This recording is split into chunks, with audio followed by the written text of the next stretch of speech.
What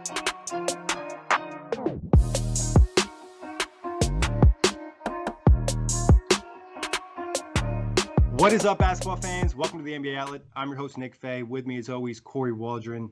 And sadly, today we're going to be talking about the terrible news of Kobe Bryant passing away yesterday in a helicopter crash with his daughter, Gianna, and 7 other passengers. This was terrible news, struck the NBA world. Everybody is in awe. Kory, how are we feeling? What was your reaction yesterday when you hear this terrible news? I know Kobe was a big part of your basketball life. I think the best way to start off is heroes come and go, but legends are forever. A quote said by Kobe Bryant himself.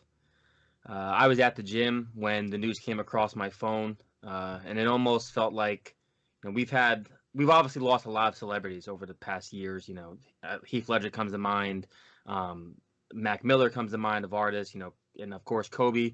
But initially, when I got the text, when I saw the update, I didn't want to believe it. I wanted to think it was one of those, Twitter killing someone type of situations where, Justin Bieber was once pronounced dead on Twitter and he wasn't dead. I was hoping it was just a hoax or some kind of farce where somebody was just pulling a prank. And then, of course, we got the confirmation from numerous news outlets about the tragic passing of, as you mentioned, Kobe and his daughter, who was just 13 years old. I'm still at a loss from words. I'm still trying to gather the words and the emotions I'm feeling. Because as you just said, I have always liked basketball. Being from Indiana, being a Pacers fan, I have always liked basketball, but I did not come to love basketball until I started watching and following Kobe Bryant. He is the reason why I do this podcast, why I do Full Access Hoops podcast, why I'm a big part of OTG basketball. None of that would be possible if it wasn't for Kobe Bryant being the competitor he was, being the motivator he was. None of that for me comes without Kobe Bryant.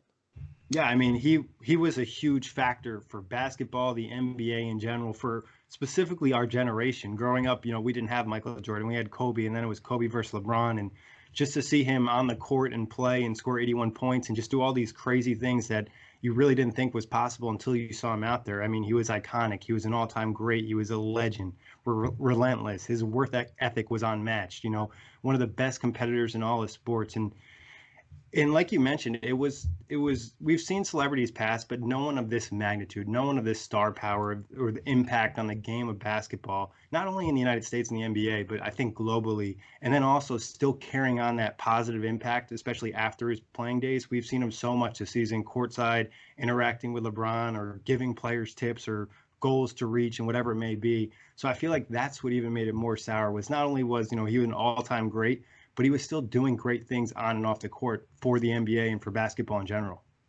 Yeah, you're making a good point about the things that he was doing to better, stuff outside of just basketball. And something that sticks out, and actually it's still basketball related, but this is one of the biggest advocates for the WNBA. Yeah. When it comes to women basketball, there might not have been a bigger voice than Kobe Bryant.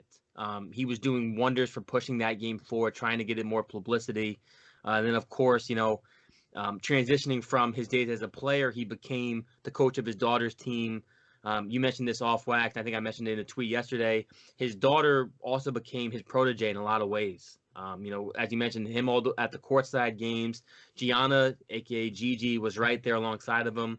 There's that video from the Nets game, I believe, where he's giving her tips or at least walking through something of the game.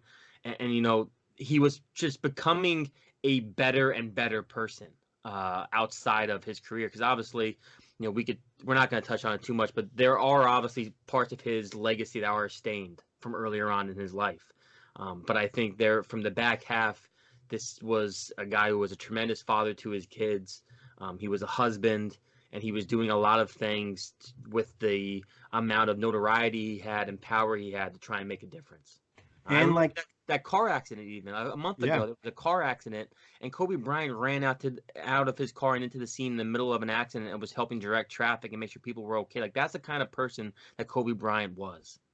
And like you mentioned, there's bad things in his past, but I think one thing everyone can say about Kobe is that he's improved as a person. Like, he's gotten better, and he's just done so many positive things. And just to see someone when they're I don't want to say like becoming the most liked, because we know during his playing days people hated him, but they always respected him. But it seemed like he was just one of these people in the NBA that everyone was starting to love for not only his impact on the NBA, but like you mentioned, the WNBA, then his daughter's possible career moving forward. It was just like everything was looking so bright, and then just to have it snatched away out of nowhere was crazy, especially the night before, LeBron passes him on the all-time scoring list, and there's going to be a moment, and then this. Yeah, I mean that's the craziest thing is we had just saw or not even just saw, we had just for the last 48 hours had so much Kobe Bryant news, so much LeBron news, obviously with LeBron passing him a third on the all-time scoring list. These two guys were the constant headline in the NBA, comparing careers, talking about LeBron mentioning how much of an influence Kobe had on him, how he was a mentor, and etc. And then literally the morning after is when we lose Kobe. And obviously we haven't heard from LeBron. A lot of athletes have spoken out, and I'm sure LeBron is feeling this, just as much as anybody else, being how closely connected he was altogether. And in fact, that the last 48 hours, his entire life was being compared to Kobe.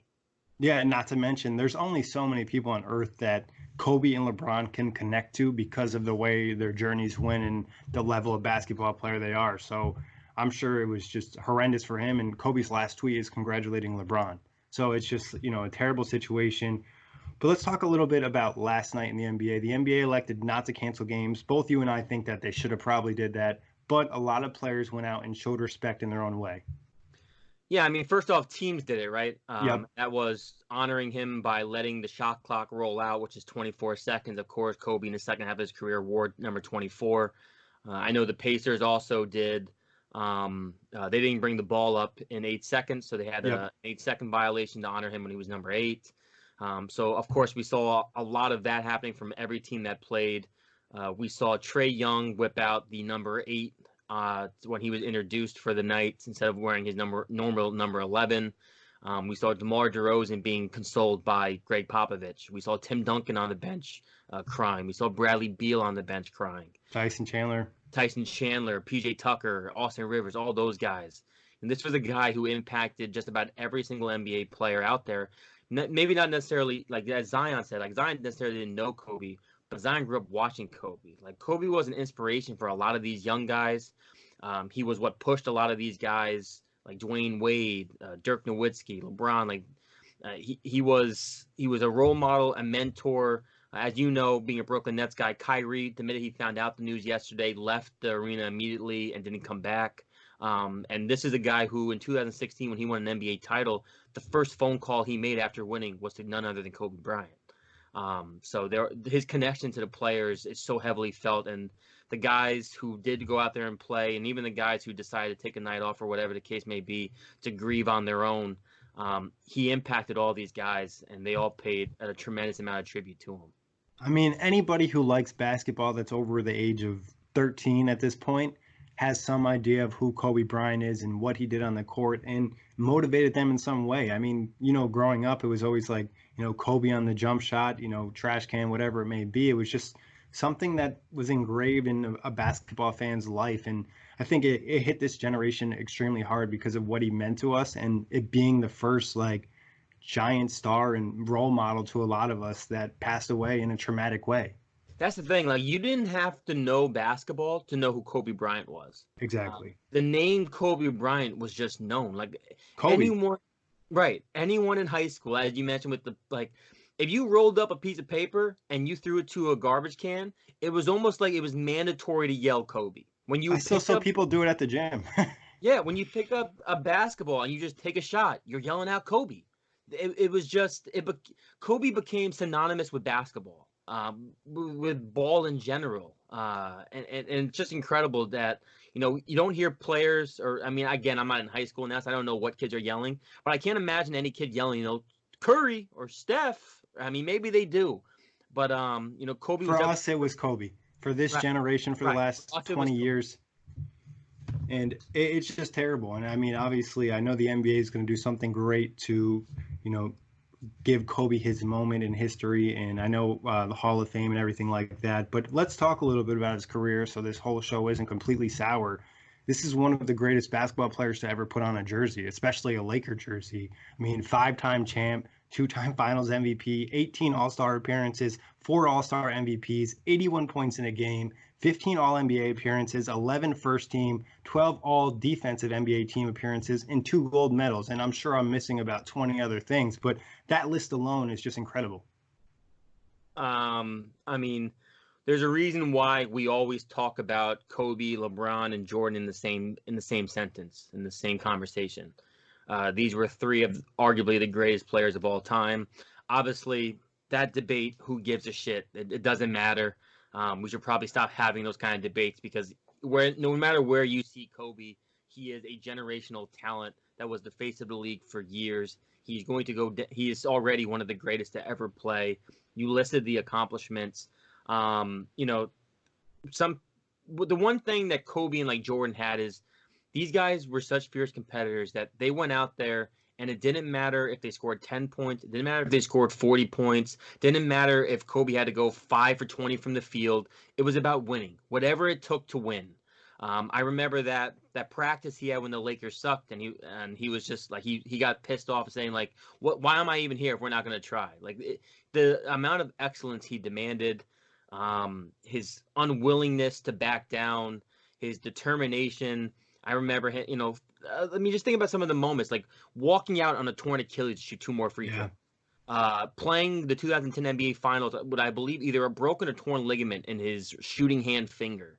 He played, I think one of his years when he came back, he broke his kneecap or something and still played a second half with a broken kneecap.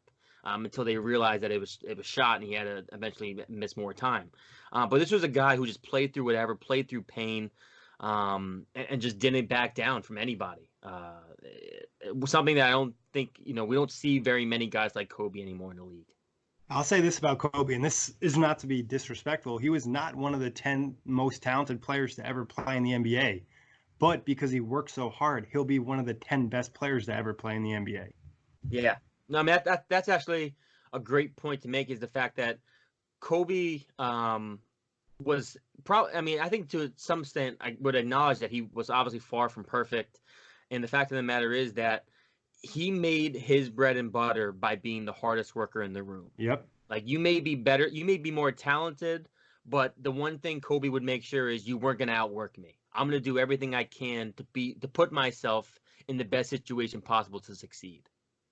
Yeah, Mamba mentality. And I mean, I think that's what also people love Kobe so much, because it's something that you can directly relate to your life, where it's not all about basketball, where, hey, I'm not always going to be able to shoot threes, throw down a 360 dunk, or have amazing court vision, or be 7 feet tall. But one thing I can do in any job or occupation or hobby or whatever you're working towards, you can try to work harder than other people. And that Kobe tried to motivate people to do. And that's also, like, for those who don't know what Mamba mentality was, there's a conversation where Kobe defines Mamba mentality as simply trying to be the best version of yourself. And it doesn't matter who you are, doesn't matter if you like basketball or not. That mentality is what we should all have in general. Trying every day to be the best version of ourselves, constantly changing ourselves to reach the best version of ourselves. And that's all Mamba mentality was. Yeah, and obviously it's something that's always going to carry on, I think, not only through the NBA, but all of us fans that were fans of Kobe, and this isn't, the last of him for us. Yeah. No, definitely. This is I mean, like you said, legends never die. Now, Kory, I know you being a big Kobe fan, what were some of your favorite Kobe moments? Like, what were some moments through NBA history or even off the court that were just like, I'll never forget this? Well, I'll do a funny moment. Okay. So we can lighten it up. I think those Kobe commercials, where are you the Kanye West? Yeah. Jack Manuel tweeted the clip, I think yesterday, and Kanye West saying, how am I going to be better? And Kobe just saying, like, break more records, do more, and he's just like, what does that mean, Kobe Bryant? Thank you, or you're welcome. Kobe Bryant had a humorous side to him. I think about that commercial with Jalen Rose. And he goes, I'll have 81 olives. And he goes, that's just a joke. He gets it. Because he scored 81 olives in the Toronto Raptors. And then, when it comes to on the court, I mean, watching him get to the NBA Finals 3 straight years, coming up short against the Celtics, and then the run he had, going against Melo and the Denver Nuggets, that was a fun battle. The game winner against Dwayne Wade sticks out, the one-legged one that Dwayne Wade even was able to kind of replicate his final season in the NBA against the Warriors. And then my actual, one of my favorite stretches of Kobe basketball, even though it was probably the worst team, the worst playoff team he was on, was that 2012-2013 Lakers team with Dwight Howard and Steve Nash. I think it was March 8th. They played against the Toronto Raptors, and they were down by 12 with 3 minutes to go. And Kobe hit 3 straight three-pointers, all highly contested. Get the hell out of here. How did you just make these shots? And I remember watching that live. It was a school night. I should have been in bed, or I was in bed. I wasn't sleeping, and Kobe kept me up. They went into overtime. Kobe had a game-winning overtime dunk. And that game and that stretch was one of the moments where I remember thinking I always already knew because Kobe was my favorite player by that time, but it's one of those stretches even at this age, this man will not be stopped. Of course, that year ended traumatically as well, with him suffering a torn Achilles. But those are some of the moments that really stick out. And of course, him winning that 5th final against the Celtics was awesome to watch. That entire series was probably one of my favorite NBA finals to date. Yeah, a lot of similar moments over here. You'd mentioned the commercial. I remember when Kobe had the commercial where he jumped over the car, and it was always the conversation of, was it real or was it fake? And obviously at the time, being kids, you thought it was there's a chance it could be real. then all that, and then even the puppet ones with him and LeBron talking about greatness. Yeah, and then thinking about the games, it's still ridiculous to think that someone scored 81 points in a basketball game. That's something you do as a kid in 2K on a regular basis, or My Player, whatever it may be. We see 50, we see 60, but we still haven't seen 81, and we probably won't see it. It just won't happen unless someone really gets crazy. And then you mentioned the 5th ring meaning so much to him, and then also the way he went out, scoring 60 in his last game. And I remember watching that game and being like, this feels like a movie. That's just how it went down. Yeah. The 60-point game was, to compare to another player's ending, Derek Jeter, for example, ending his career on a walk-off single to win the game to opposite field. Kobe willing that team late into, obviously it was a game that meant nothing, but Kobe being the driving force late in that game in crunch time, hitting big-time buckets, having another big scoring output on a year where he was really bad for the majority of the year. And walking out on 60 was just the perfect way to end Kobe's career. I'm sure, I don't have the stats in front of me, but I would be surprised if he scored 40 in that season. It was a rough year. You could tell his body was giving out on him, but to just have the juice for that last performance, to just give everybody something to remember, it was great. It was just a classic thing that you won't forget, with a lot of Kobe moments. I'm sure we'll see plenty of them over the next couple of days. You're going to drop an amazing article on OTG over the next couple of hours. Our guy, Nick Busing, dropped a tribute video on Instagram. But Kory, any final thoughts you want to get out of here? Obviously, we could talk about it all day, but I don't want to be depressed, and we're just trying to move into a positive light. There's a couple things I would like to see, and I think that's where I'll. Oh yeah. I think I would like when Kobe retired that final game, they put the number 24 and 8 on the floor for Staples Center. I would love to see that brought back for the rest of the year. I would love to, or maybe even forever. Maybe not forever. Maybe that's too much, but at least for the year, to see 24 on one and 8 on the other, to honor Kobe in that sense. I know a lot of people have mentioned the idea. I'm not so sure I'm ready to lock down on this, but I am open to the idea of changing the NBA logo. Now, granted, Jerry West had a tremendous impact to the game. He was one of the first real faces of the NBA. But I'm not opposed to one of the other faces for the new generation. Because, again, not that this is shade at Jerry West, nobody really alive nowadays remembers Jerry West. Besides that older generation, which isn't a shot at them. That's just kind of how time goes, right? The longer time goes by, the earlier part of sports get kind of forgotten.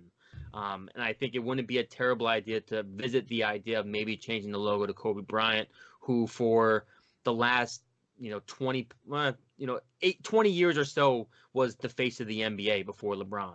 After face of basketball. Right. Especially for the new generation, when the league has kind of gone global to a bigger extent, Kobe was the face. It wasn't really Jordan kind of just missed the big globalization boom of the NBA. It was really Kobe and then this last era where we've been big in all across the world, in China, India, and places like that, Africa, of course.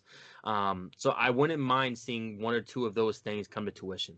Yeah, I think a lot of credit goes to Kobe and David Stern, rest in peace him as well, for the impact it had in getting the NBA as a global thing and not just a United States type of thing. You mentioned it. I think putting 8 and 24 on the court is a great idea. Changing the logo is definitely a possibility, and what better time to show respect to an all-time great who is dealing with a tragedy. I'm sure his family would love it. All-Star game, there's been talk about having, the East and the West or whatever it is nowadays. One team wears 8, one team wears 24. I think that would be great. I wouldn't be opposed to the NBA wanting to retire his number, from all jerseys where no one can wear 24, no one can wear 8. Not out of the realm of possibility for me.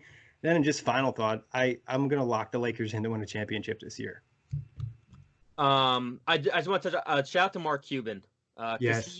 He's the first owner, the first organization or governor, whatever we're calling it, the first organization to announce that number 24 will never be worn again by a Dallas Maverick. So salute to him. That's a classy move, and I agree with you. If an organization chooses to retire 8 and or 24, I think it's a great send off, a great hats off to Kobe Bryant to just honor that legacy. And what was the last part you just said? I said the Lakers I think they're going to win a chip. Oh, yes. I saw a lot of this yesterday. A lot of this. Especially LeBron. Like, you just know. Right. And people saying, like, if LeBron wins a title, how sweet would it be to yell, instead of Cleveland, this is for you, to yell Kobe, this is for you. Obviously, I'm not really concerned about what he yells out, but I think that would be an incredible homage to win a title the year that Kobe passes. And knowing the kind of person LeBron is, the relationship he had with Kobe, the type of competitor he is, LeBron is going to play, I think, the best basketball that he has left in him, at least the rest of this season. There is going to be an extra little bit of motivation and chip on LeBron's shoulder to try and honor not just a great mentor, but a great friend of his. Yeah, 100%. And I think that wraps it up. As always, Kory, a pleasure talking with you, even when it's about a disappointing news. But thank everybody for listening. We'll be back regularly this week with our normal stuff, but we felt it was the time to show some respect to a great one. Mamba out.